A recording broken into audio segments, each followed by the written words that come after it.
खबर अपने दर्शकों को अब बता रहे हैं। राणा दंपत्ति ने जो याचिका दाखिल की है सेशंस कोर्ट में, उसकी आज सुनवाई होने जा रही है।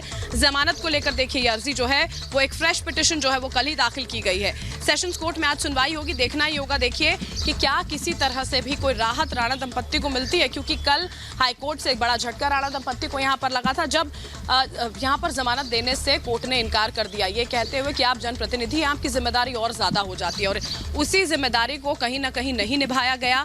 बार बार ये कहा जा रहा था आपकी ओर से कि आप हनुमान चालीसा का पाठ करेंगे। पुलिस घर पर पहुंचती है, पुलिस की ओर से ये कहा जाता है, एक नोटिस दिया जाता है कि ये जो चीज अपनी अभिव्यक्ति की आजादी के नाम पर करने के प्रयास राणा दंपत्ति की ओर से किए जा रहे हैं वो ना हो। अब आज सेशंस कोर्ट में सुनवाई होने जा रही है, इससे जुड़ी हुई एक रिपोर्ट दिखाते हैं आपको।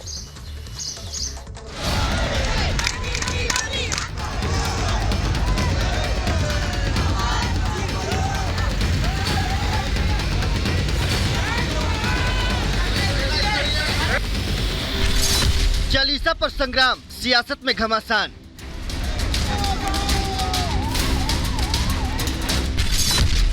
हनुमान चालीसा पर राजद्रोह क्यों?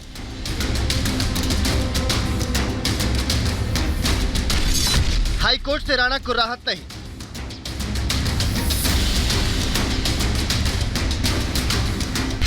राणा दंपति की नई अर्जी पर सुनवाई।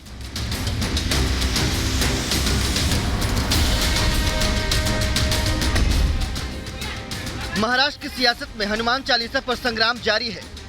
नवनीत राणा और उनके पति रवि राणा ने उद्धव ठाकरे के घर मतोसली के बाहर हनुमान चालीसा पढ़ने का ऐलान किया, जिसके बाद न सिर्फ उनके खिलाफ केस दर्ज हुआ बल्कि इस सियासत ने उन्हें सलाखों के पीछे भी पहुंचा दिया।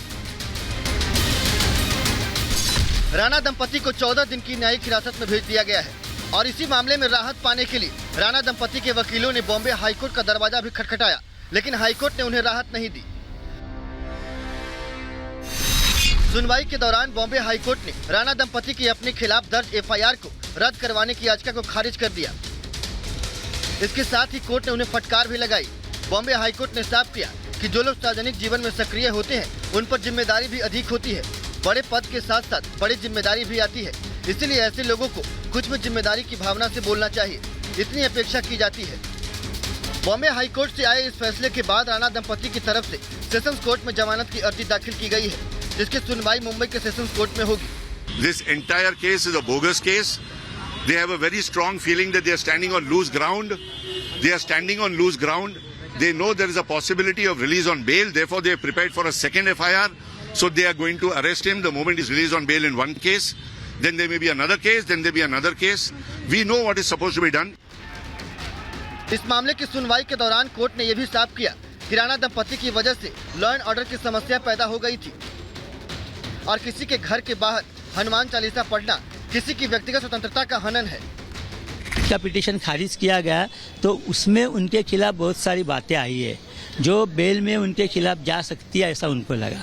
अगर आपकी मेरी दुश्मनी है, आप मुझे ना बोल रहे हैं मत आना मेरे घर, फिर भी मैं नहीं मुझे हनुमान चालीसा पढ़ना बहुत बड़ा पवित्र काम है, मैं आपके घर पे आके आपको चलेगा क्या? कोर्ट के सामने जो फैक्ट्स है रखना है हमारा सवाल है, जैसे कि हम बोलते हैं कर्मण्यवाधिकारः। नवनीत राणा और रवि राणा दोनों को बहुत बड़ा झटका लगा है, क्योंकि उम्मीद थी उन्हें बॉम्बे हाईकोर्ट से कि शायद अगर एफआईआर जो है वो रद्द कर दी जाए तो ऐसे में जो है उनकी गिरफ्तारी इलीगल हो सकती है और उसके बाद उन्हें जल्द से जल्द बेल मिल सकती है। कि देखिए दूसरी एफआईआर जिसका जिक्र लगातार किया जा रहा है, जिसमें क्योंकि राष्ट्रद्रोह की बात कही जा रही है, जिसमें हाईकोर्ट ने साफ तौर पर टिप्पणी कर दी है कि आपको 24 घंटे का नोटिस जो है 72 घंटे का माफ कीजिएगा नोटिस जो है वो आपको पहले देना पड़ता, आपको जारी करना पड़ता।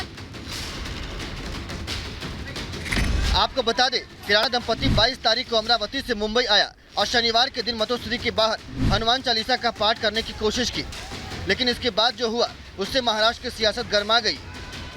और अब सवाल यह है कि महाराष्ट्र में हनुमान चालीसा से शुरू हुई सियासत कहां जाकर थमेगी।